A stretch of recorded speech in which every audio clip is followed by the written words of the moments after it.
Good morning. Now, will you just gather as close as possible in case my voice doesn't reach, because the amplifier isn't on, and we might as well be friendly even in this nice, beautiful room. Oh, that's good. That's better.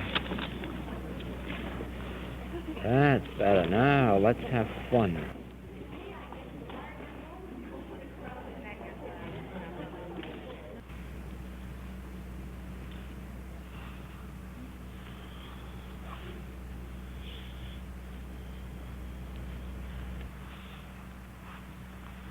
All right, let us, you see now we have a short time left, so we want to get all of the questions answered that we possibly can.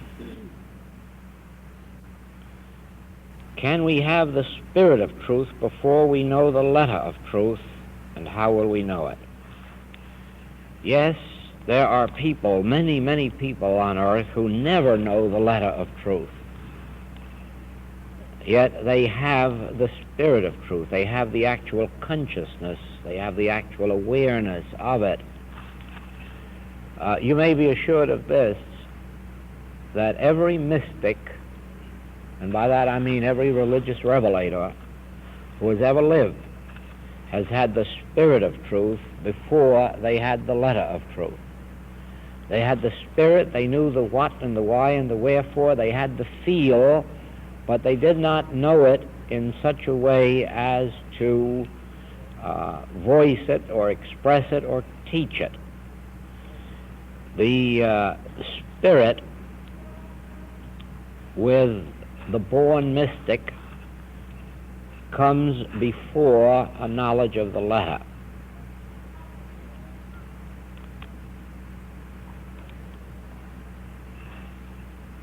Those who are not born, who do not bring with them the spiritual sense of existence, learn it through the letter and acquire it through the study, the practice, and the meditation. Now, the deepest part of acquiring the spirit of truth is through the meditation. Remember that studying the letter in and of itself will not do it, because studying the letter is all in the realm of the mind. It is only as we study the letter as a foundation and then go within and let the Spirit reveal itself from within that the complete work is accomplished. We know when we have some measure of truth by the fruitage in our experience. If we have less fear of the world and of the conditions of the world and the people of the world, then we have some measure of spiritual consciousness. If we have a greater reliance on the invisible, then we have some greater measure of spiritual consciousness. A student wrote me this morning, at least I received the letter this morning, that there was a letdown in her experience after my work after our work in Chicago, because she had been resting on a cloud.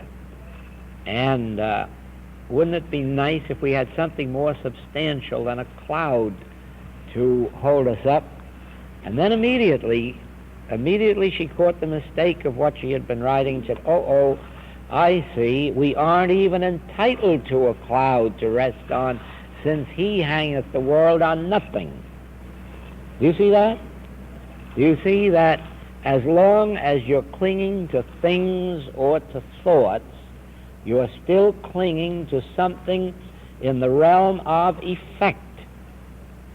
And that's all right. That's all right in our development, but it is not the fullness of the Spirit. When we come to the fullness of the Spirit, then is when we are neither depending on people, on things, nor on thoughts, because we have attained some measure of the realization, I am eternally being. In other words, I am being this minute. I am alive this minute. I have eaten. I have had my drink. I have had my supply this minute. Well, that's all I'm interested in. I am this minute. Then, as you live in that consciousness, each minute follows the other, and you find you're always able to say, I am living. I am being. I am being fed, housed, clothed, supplied, maintained, sustained. I am joyous. I am free. It's always a continuous state of I am. Now, you see, there's nothing there to rest back on, not even a cloud, not even a thought. It's just the realization, I have no need of resting on anything. I am being. I am this very moment. Now, is there anything in the external world that can interfere with that I amness? Is there anything external to our being? Why, the Master says, nothing can enter from without that defileth or maketh a lie. There is no such thing as a law, no such thing as a rule, no such thing as a person or a condition that can enter our consciousness to defile or make a lie unless we permit it. Now, in our pre-student days, that was not true. We did not then know that the kingdom of God was within us and that all life flowed out from us, and therefore we learned to be fearful of people, of conditions, and of circumstances. Right from infancy, we were taught not to fall down because you'll get hurt, and not to talk to strangers because they might kidnap you. We were always taught the power of fear and the power of evil in the world. Never were we taught the first commandment. And even when we were taught to recite the first commandment, we were at the same moment told not to believe it. Now then, from the beginning of your truth student days, you began to have the teaching that the Spirit alone is real, or the Spirit alone is power. Now, the Spirit is invisible. The Spirit is intangible to human sense. No one can ever see, hear, taste, touch, or smell the Spirit. It is really a nothing, a no thing, a nothingness so far as human values or powers are concerned. And therefore, it is only in the degree that your confidence, your assurance, your faith in the invisible increases that your fear of the visible decreases. Then you know that you are attaining spiritual consciousness. You have less concern for the things of the outer world. You have a greater degree of assurance or confidence that there is a power within you greater than all of the appearances in the world. As you come higher in this study and appreciation of the Spirit, you don't feel that there is a power within you greater than the evils of the world. Then you begin to see that there is a power within you that dispels the illusory appearances of the world. That begins an entirely new realm of consciousness. When you begin to perceive, as the Master said, no, do not rejoice that the devils are subject unto you through my name, but that your name is written in heaven. In other words, do not rejoice that you have now found a great power called God that is going to do things to the evils of the world. Begin to rejoice now that you have learned that this is the kingdom of heaven. This is the kingdom of heaven. Your names are writ in heaven. You are living and moving and having your being in heaven. What now of the evils of the world? There aren't any. There aren't any. When you go to the movies and you see all these people shot down, you don't go into grief because you know that the moment the camera stops moving, all these dead people are going to get up from the ground again. Nothing has happened to them except in a play. And so it is you begin to perceive that nothing is really happening to these people of the world. The mere fact that there are more people on earth today than ever doesn't mean there's more of God. The fact that there were less people 1,000 years ago doesn't mean there was less of God. It merely means that human sense has multiplied itself. But if you could look into the consciousness of those who have really understood the spiritual teachings of this age, you would find that the spiritual universe has likewise multiplied itself. And there is more of spirit evident on earth today than ever before in history. Now, the human world is a victim of its beliefs. And that is why the 91st Psalm says, 1,000 shall fall at my left, 10,000 at thy right. That's why the Master says that unless you abide in this word and let this word abide in you, you will be as a branch that withereth, a branch that is cut off. For the simple reason that human belief demonstrates itself. And as long as you entertain a selfhood apart from God, as long as you entertain the possibility of external conditions and persons being able to erroneously influence you or affect your life, you will certainly fulfill that human belief. From the moment that you begin to perceive that he that is within you is greater than these beliefs and appearances in the world, the moment you begin to perceive that this spirit within you is the meat, the wine, the water, the law of resurrection unto you, it is your supply. You don't have to concern yourself for the meat of the world. You don't have to concern yourself for the protective measures of the world.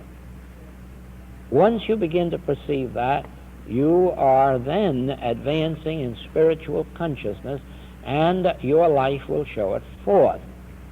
A most beautiful experience happened during our Seattle work when a group of students came and said that many of them that day had noted, and then afterward this comment had been made, just look at the people in this class and realize what they looked like 3 years ago. Most of these people had been in classes periodically, 2, 3, 4 times a year up in the Seattle-Portland area for the last 4 years. And all of a sudden, some of them became aware of each other's appearance and of the changes that had happened in them in these past years. Certainly, not so much from what they learned in any particular class, but from the cumulative effects of imbibing this truth of the kingdom of God on earth, the kingdom of God as here and now. This abiding for 3 or 4 years in the realization that the evils of the world are not real. They're only real to those who indulge them. They're only real to those who continue to fear them. But those fears drop away in this particular thing. And that is why I say, don't expect too much of what you learn in a particular class. No matter to what height the class may go, Only certain individuals in that class will attain the heights of it. And the reason is that those who have been coming up and up and up over the years, higher and higher in consciousness, will be able to assimilate and to fulfill the highest level of consciousness attained in the class. The others will not. Their time will come in either future classes or in future days of their own study and unfoldment. One of the greatest lessons I've learned in my work is that the benefits of spiritual teaching and living is a cumulative one.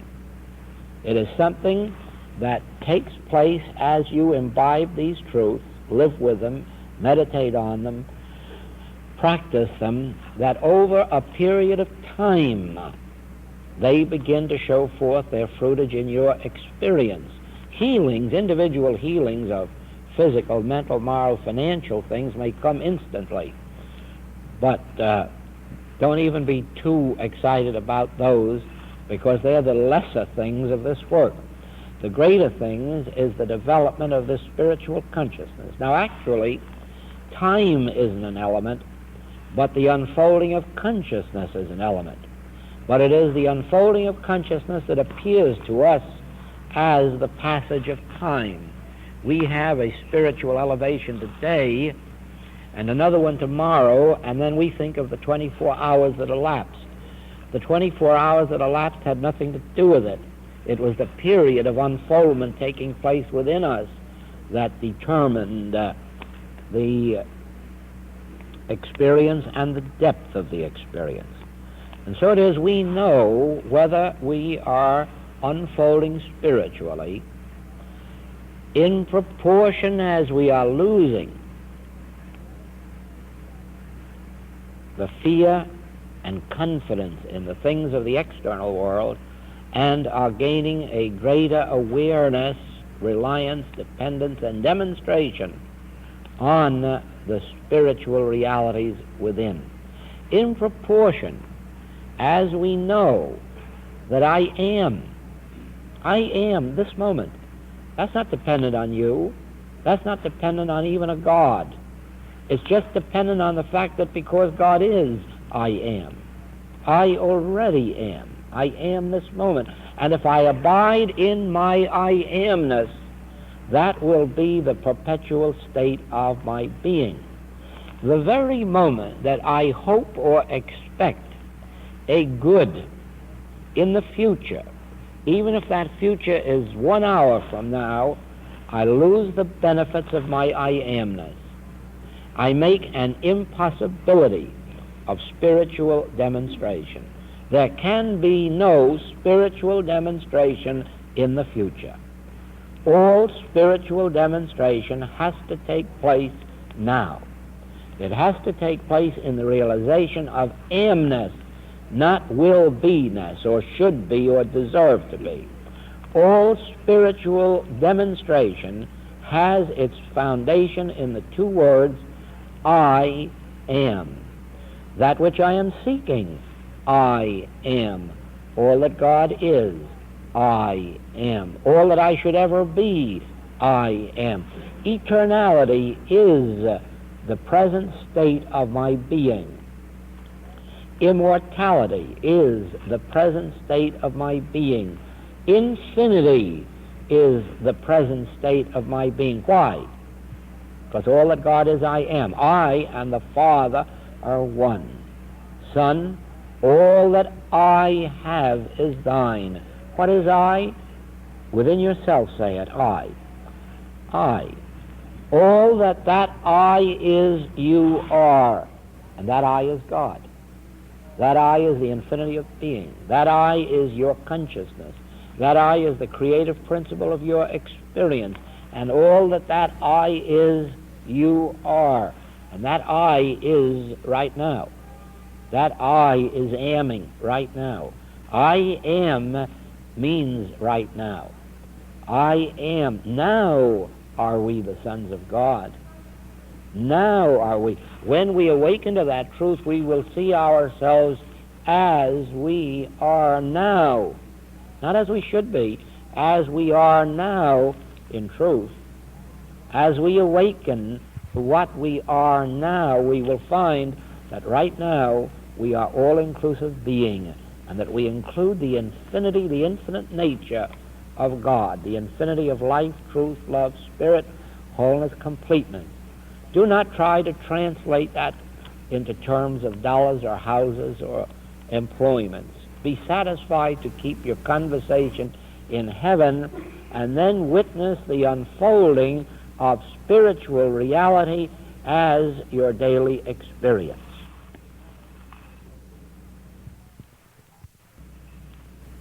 Why does not eating wheat promote longevity? Because the way wheat is manufactured or processed today, it contains a poison. And every time you take wheat into your system, you take poison in. It gets out of your system quickly, but the next time you eat it, you bring it right back in again.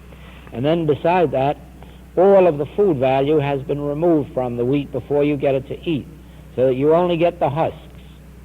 All of the food value of wheat is in the wheat germ or kernel of the wheat that is sold in not even sold in grocery stores or markets, but in health food stores. So that the wheat actually that you put into your system consists of but two things: bulk and poison. And so it has been found medically, I'm speaking, not spiritually. It has been found medically. There are many doctors who are doing marvelous healing works on the physical plane, merely by taking wheat away from people and replacing it with vitamins and minerals to take the place of that which should really be in the wheat products. And some of these doctors are making very great reputations for themselves purely by taking wheat away from people. So that is the reason for that. It has nothing to do with our spiritual development, remember. It is merely a side comment on the fact that physically even there are helps for us if we are awake to them. Now, let us say that in a certain profession one is required to perform everything from memory. So is memorizing a function of the human mind, or is it a spiritual unfoldment? And what should be the approach to assure no slips of memory? To begin with, memory, as we ordinarily understand it, is a human function, a function of the human mind. We train ourselves to it. But the realization of God as the only mind is that which gives us what we will call a memory, but which isn't a memory at all. It's the unfolding of a storehouse of wisdom. Everything that has to do with memorizing or the knowing of facts or the ability to retain facts can be brought into higher unfoldment through the realization of God as individual mind or consciousness. The moment we realize that all faculties are faculties of God rather than our own, we begin to lose our fear. Do you not see that if you thought that wisdom, knowledge, was dependent on your brain, that the moment something happened to your brain, you'd lose your knowledge or your wisdom? Do you not see that if you were to make your knowledge dependent upon yourself, you would be limiting all of your knowledge to your personal ability? Whereas, the moment you begin to understand that all knowledge, all wisdom is embraced in God, and God has the power of expressing it. Now let me show you something about this metaphysical thing. Some of you have undoubtedly been taught that you express God. And of course there is nothing further from the truth than that. There isn't anybody on the face of the earth that expresses God. Only God expresses God. God expresses itself.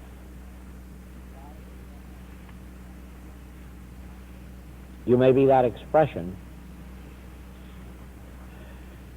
but it is God expressing itself that is you. The government is upon his shoulder. There is no responsibility upon you to express God or to express God qualities. Matter of fact, you couldn't do it.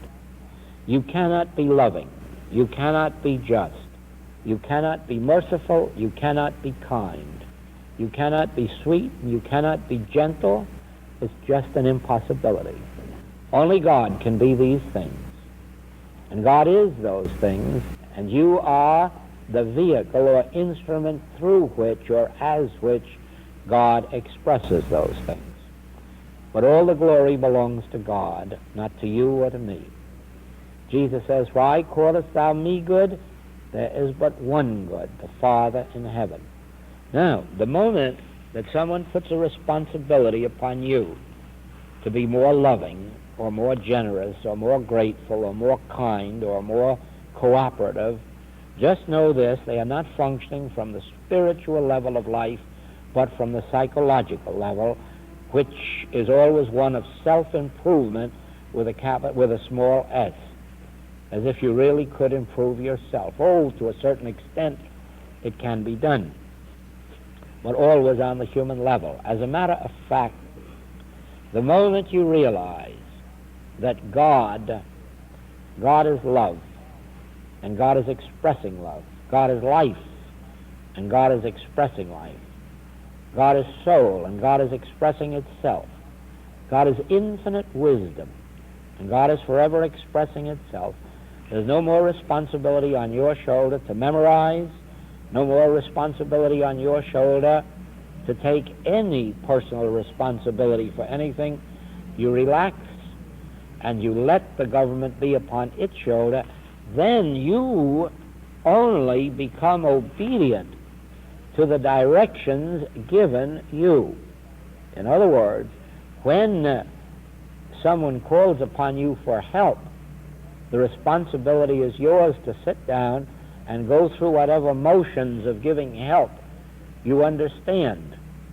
But the responsibility is on God to bring about the healing or help that is necessary. If you are called upon to sell merchandise or to design merchandise, be assured of this: you are only called upon to go through the motions. He performeth that which is appointed for you to do.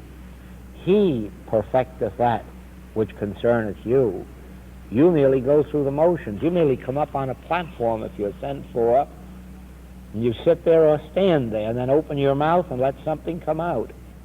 But it's God's responsibility as to what comes out.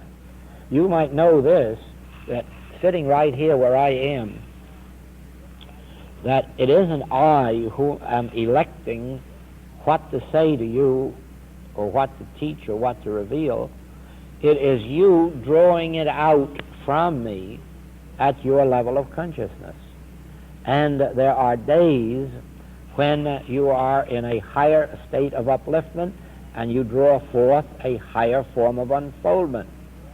My responsibility is to so live as to keep myself in tune with that infinite. And then whatever must come forth will come forth. It must come forth. You who are here were brought here by the Spirit of God to receive something. But you weren't here to receive it from me. You were to receive it from God. You never knew me. You never asked for me. You, sometime in your life, have turned to God for unfoldment, for wisdom. And God has led you here to receive it from God. Do you not see that? My responsibility is only as an instrument. If I do not maintain myself worthily as an instrument, I will be removed, but that will not affect your demonstration, because you are not looking to me. Not even while you're sitting here are you looking to me. You are looking to God. You came here, you prayed to God for truth. You prayed to God for light. You prayed to God for spiritual wisdom. And you were just led here to an instrument through which that could come. You no more need that instrument than you need Jesus Christ. And you know you don't need him, because he said, if I go not away, the Comforter will not come to you. Now, you know he knew what he was talking about. And so it is. Never believe for a moment that anybody here needs me. All anyone here needs is the grace of God. And as long as they're praying for the grace of God, their teaching and their teacher will appear every single moment of their unfoldment. Jesus has gone from the scene, Buddha has gone, Lao Tse has gone, in our modern days Mrs. Eddy has gone, Mrs. Fillmore went, but still we go on with spiritual teaching, and we always will. God will never be without a messenger. God will never be without an instrument through which to unfold itself to human consciousness. God is forever expressing itself. We are not expressing God. God is expressing itself. Never believe that you are an expression of God, always that you are expressing God.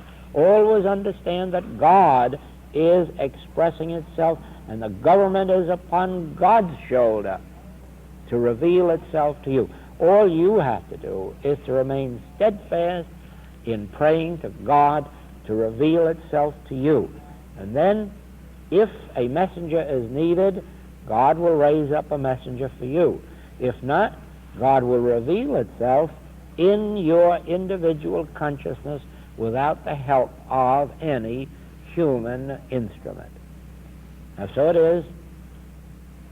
Never believe that you need a brain or a heart or a liver or a lung, because if you do, you will be putting your fate in an effect. Never believe that you need a person. You don't, because you'll be placing your faith in an effect. All of you need, all that you will ever need, is divine grace.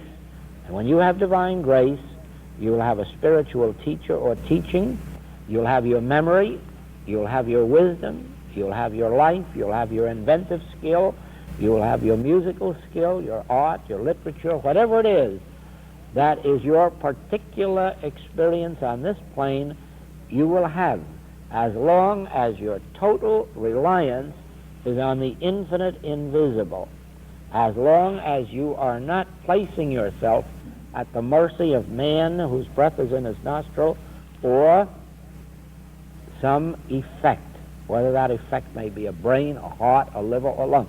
Do not make your life dependent on the body. Make your body dependent upon life. Understand that as long as God, life, exists, your body will exist, because God or life is the creative principle of your body. God, life, is the animating principle. It is God that moves your body. It is not your body that affects life. It is your life that affects your body. That is also making a transition from material sense to spiritual consciousness. In material sense, it is your body that determines your life. In spiritual consciousness, if they destroyed your body, your life would raise it up again in 3 days, because your body is an emanation of life. Your body is governed by life. Every organ and function of your body is maintained and sustained by life. And that's why, actually, we go through these changes in human experience from infancy to childhood, and then to adulthood, on to maturity. And all of these are unfolding states of consciousness. Now, as we leave childhood, we come into the creative period of life. That is the period in which we have or can have children. And that is a function of that particular state of consciousness or period of time. Then comes the time when that particular faculty is removed from us. Not because we're aging, not because we're getting old, but because we're entering another plane of consciousness, another state of consciousness where we have different functions, different faculties, different meanings to our life, where we have, just as we left play toys with childhood, so we leave creating children with this maturity. And as children took the place of play toys, so now at this particular period of life, does something else take the place of rearing children? You see, this is an unfolding of God appearing as states and stages of consciousness. And as we leave behind us one era, one experience we go on into higher ones. The trouble has been that people have seen these changing of physical organs and functions as if there was some kind of a loss to them, as if there was some kind of a taking away of some divine right or other, whereas actually it was as progressive a state as leaving childhood. Nobody had more trouble in leaving childhood than I did, because I refused to give up Santa Claus. And I'm not fooling. I was very serious about it. When my mother found it necessary to convince me there was none, I still insisted on hanging up my stocking in case she might be wrong. Santa Claus meant something very real to me, because he gave me the things, evidently, that I wanted. And I wanted to keep on wanting them, too, and have it. And we all do. We all want to continue. That is the state of inertia. We all want to continue doing what we're doing now for fear that the next experience won't be as good as our present one. Oh, it's better. Much better things happened after we left our toy days. But you'd be surprised how much better the things are that are ahead of us when we stop leaving some of our human experiences behind us. Now then, just to sum up this particular point, remember, God is forever expressing itself. And God is expressing itself as your life, mind, soul, body, as your memory, as your faculty of music, or your faculty of literature, or your faculty of invention, or your faculty of science, faculty of discovery.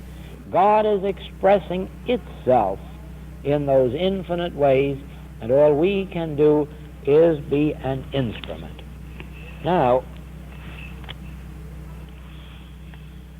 how do we do specific work for a specific problem?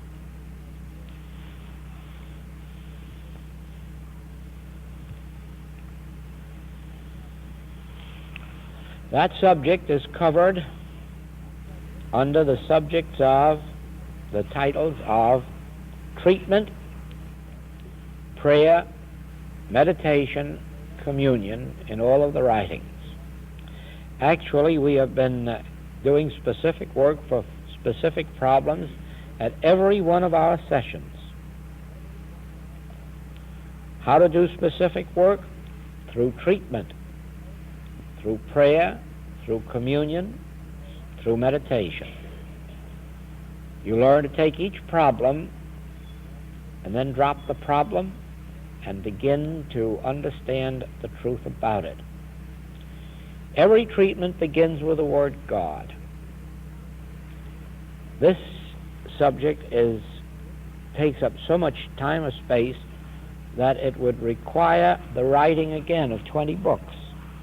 So I'm going to have to say to this, take up the subject of treatment, prayer, meditation, and communion in all of the writings, and then you will see how each problem is handled. Actually, every problem of human experience would be handled if we did our meditations in the morning before leaving home and at night before retiring, and continued them until we felt that inner click. Then we would find that there are no specific problems, that we would have only opportunities for activity throughout our days. Let us just stop for a few minutes.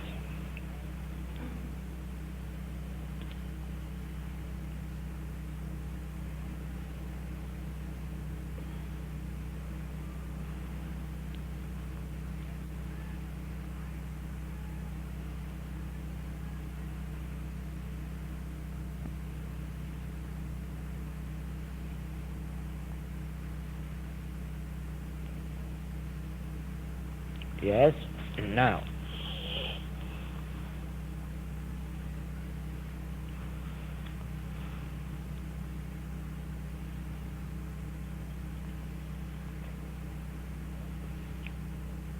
with every experience that comes to us in any discordant sense, you might ask yourself this question: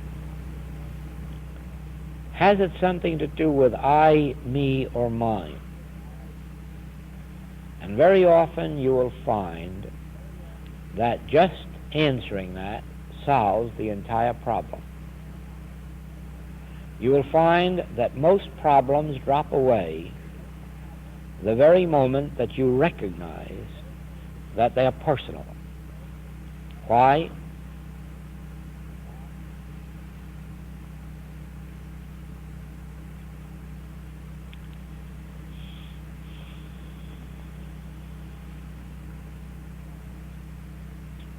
God governs this universe.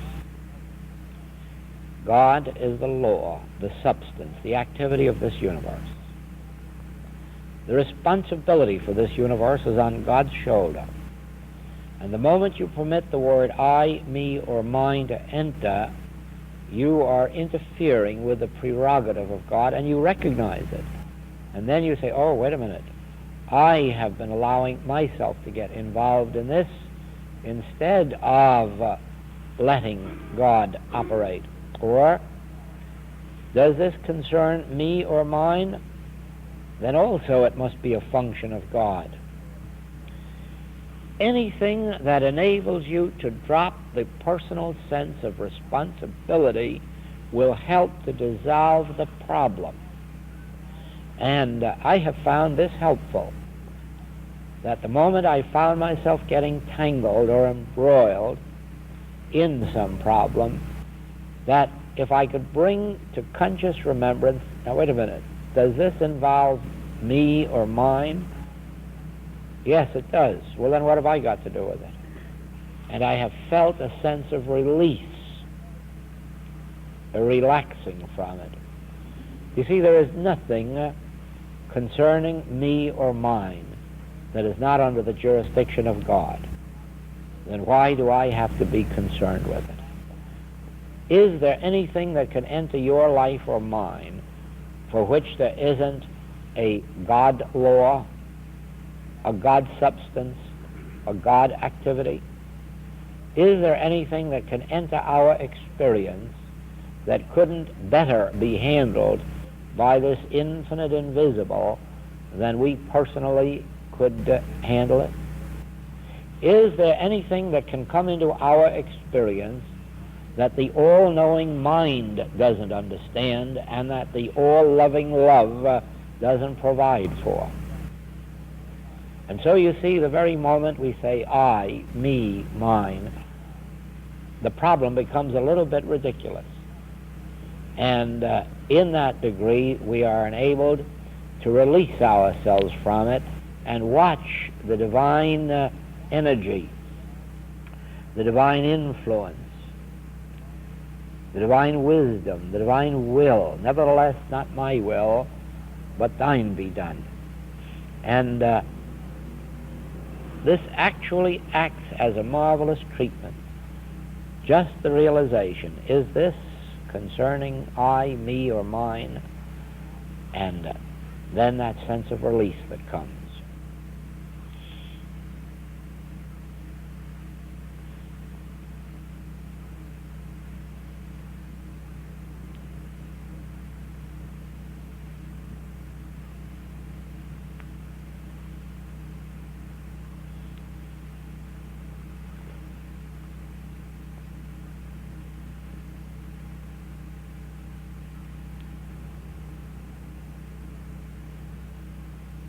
Along with this comes the reminder of yesterday morning.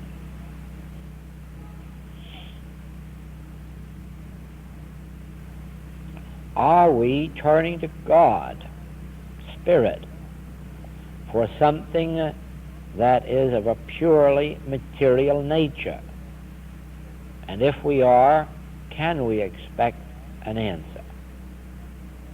In other words, instead of taking a material condition to God, let us drop the material condition from our thought in the realization of God's spiritual provision, and then see the solution of the problem by its dissolution. Do you follow that?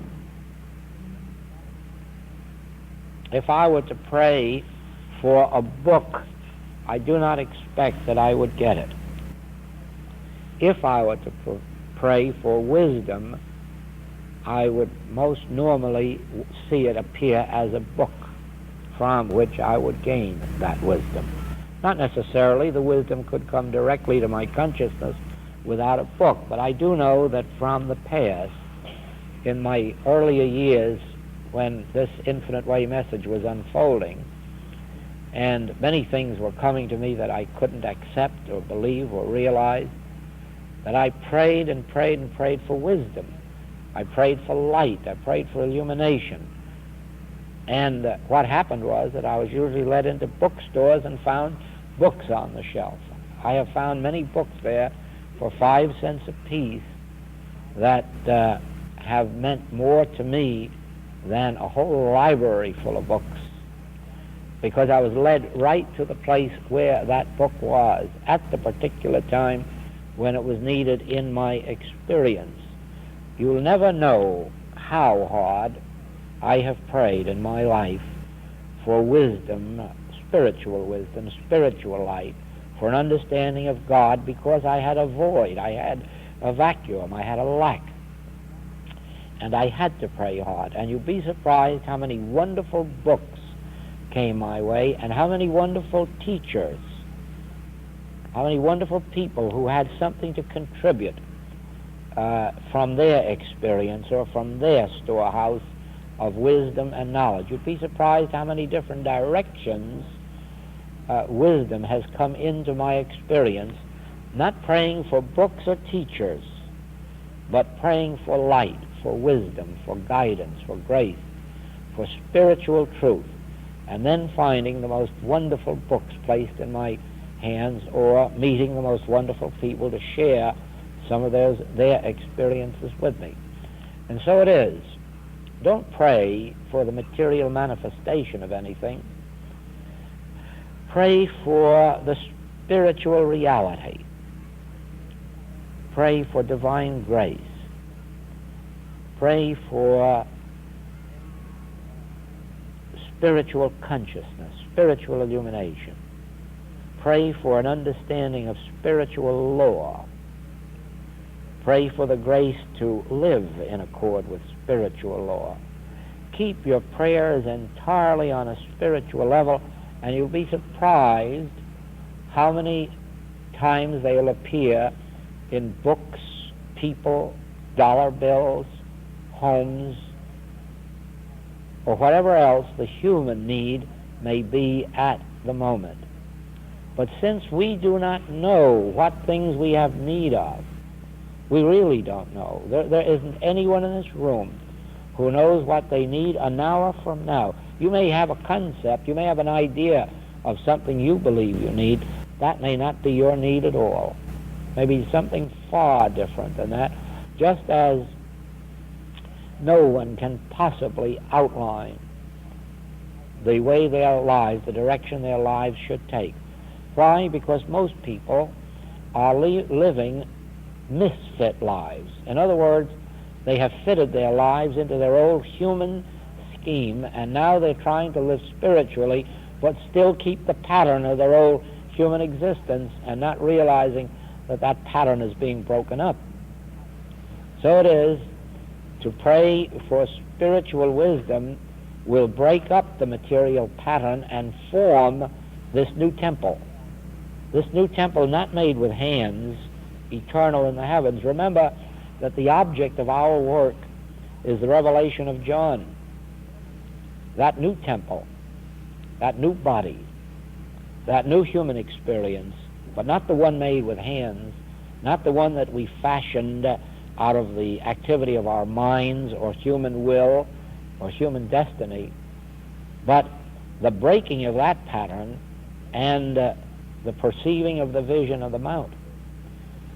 There is a temple not made with hands, not humanly conceived.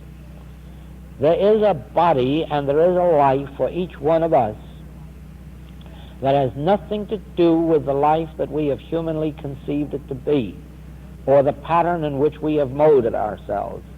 There is a spiritual life for us. There is a spiritual pattern for us. We will never know it. We will never understand it, while we are trying to use spirit merely to glorify the human pattern that we have already placed ourselves in. We must be willing for the pattern of our lives to be broken, just as the seed is willing for itself to be broken and destroyed when it is placed in the ground, in order that the new life may emanate from it. We also must be willing for our sense of life to break up in order that the new mold, the new life, may appear. We had this experience in Portland. You have undoubtedly read something of it in the monthly letter, in which this unfoldment came that we are not as far from world peace as the world believes. We are much closer to it. We are so close to it that most of the people in this room will live to see, on this plane of life, world peace as an established thing. It is going to come first in the outlawing of atomic and hydrogen weapons, and it will be followed within 3 to 4 years by the outlawing. I don't mean 3 to 4 years from now, but I mean 3 or 4 years after the outlawing of the atomic weapons will come the outlawing of all war. But the outlawing of it will not be the means of its ending. It will be that the new state of consciousness will produce the outlawing of it. And that new state of consciousness will come as we ourselves come into the realization that we would rather suffer the loss of our own physical lives than to be the instruments for the taking of the lives of others. In other words, the moment we agree within ourselves, that it would be far better for that bomb to be thrown at us and our physical sense of life be destroyed than that we throw it at anyone else and lose our souls in accepting the belief of death for others. In that very moment, this new era will be introduced on earth. It will not be a matter of a campaign or a crusade. It will not be a matter of publishing it in a paper and expecting other people to believe it. It will only be a matter as you and I agree within our own being that we would much rather be hit with a bomb than throw it, that we would rather another country throw it than we throw it, that we preserve the integrity of our souls rather than of our physical bodies. In that very moment, those forces are set abroad in the world that will appear outwardly and humanly as the outlawing. And those who outlaw it, of course, will be working from their very highest human motives, not realizing that in the moment that we gave up our lives, we assured the end of war. And so it is for today. Thank you.